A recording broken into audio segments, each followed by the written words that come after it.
We had a relatively early day at work.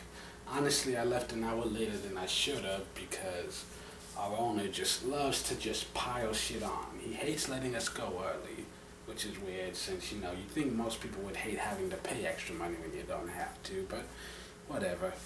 The good news is there was a late game, so I was able to catch the end of it. Bad news is, because it was a late game, I couldn't record anything until that was over. But it was a fun game to watch. I'm glad I got to see it. But now I'm going to be up to 1 in the morning editing this.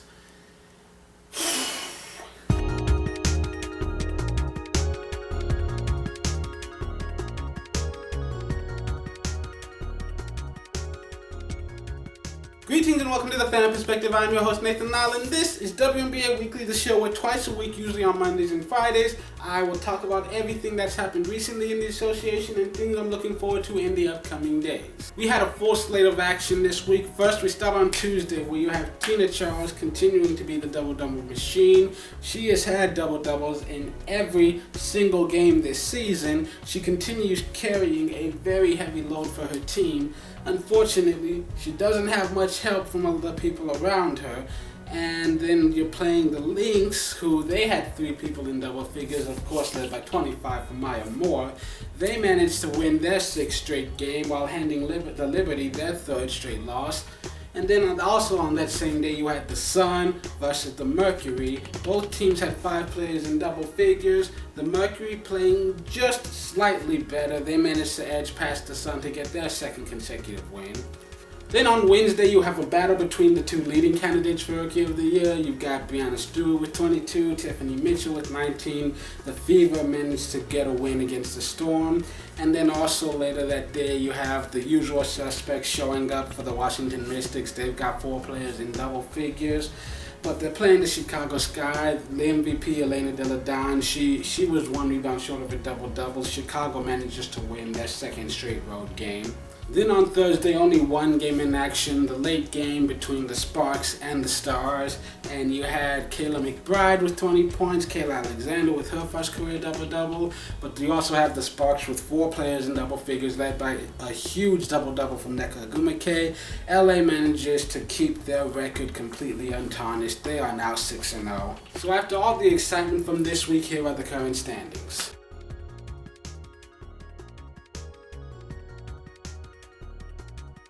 The season has been fun so far. The Lynx and the Sparks, these are teams that, did I necessarily expect them to both be undefeated? Not really. But they are, and they've both been really fun teams to watch, and they seem to be on a collision course. And you've got like the 3 teams jockeying for the top position right now. The Lynx, the Sparks, and the Dream.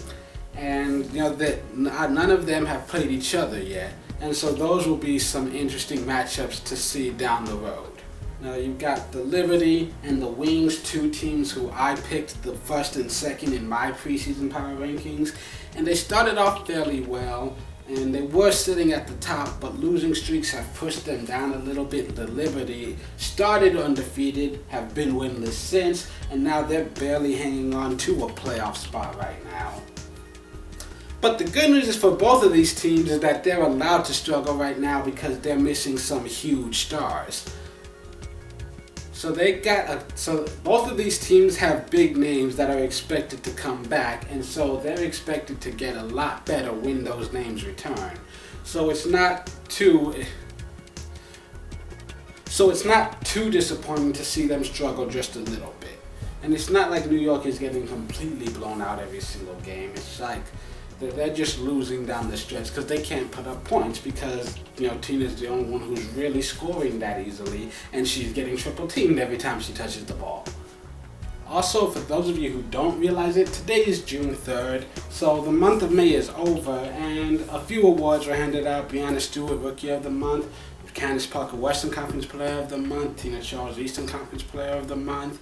No surprises there. And as the month changes, so do the season. It's officially summer now, and you're going to see a lot of changes throughout the league. Ivory Lotta already made her return.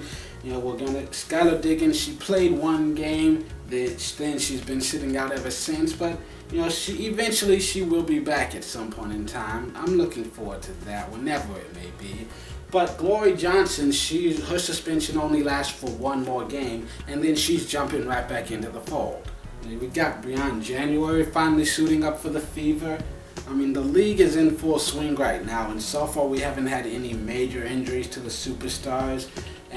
But I do have a lot of the big names starting to come back. So it's going to get even more interesting as we continue, and especially this month, it's crucial for establishing yourself as a true power. The people at the top have a chance to gain some real separation here, and the people at the bottom, well, they need wins desperately, or else you could quickly find your season over by the end of the month. The WNBA season is very short. You do not want to be the first team to 10 losses. So with all that random nonsense out of the way, let's move forward to the games that are being played this weekend. As always, I would tell you which ones are currently scheduled to be played nationally, which means everyone in America can watch them. And for the rest, check your local listings, or as always, you can watch every single game on WNBA League Pass, and the times that I am telling you are Eastern Standard Time, so be sure to adjust for your time zone. So on Friday, you've got a full slate of action. First of all, you have the Atlanta Dream, a team on a 4-game winning streak, going into Connecticut to face the Sun, a team that are on a 4-game losing streak. Then you've got the Fever at the Liberty. The Liberty, they're on a 3-game losing streak. They slid all the way from first place to 7th. Possible good news for them, the Fever have yet to win a single game on the road. Then you've got the Mystics at the Sky. They just played each other on Wednesday. The Sky managed to win that. Surprisingly enough though, both of these teams have a higher winning percentage in road games than they do in home games.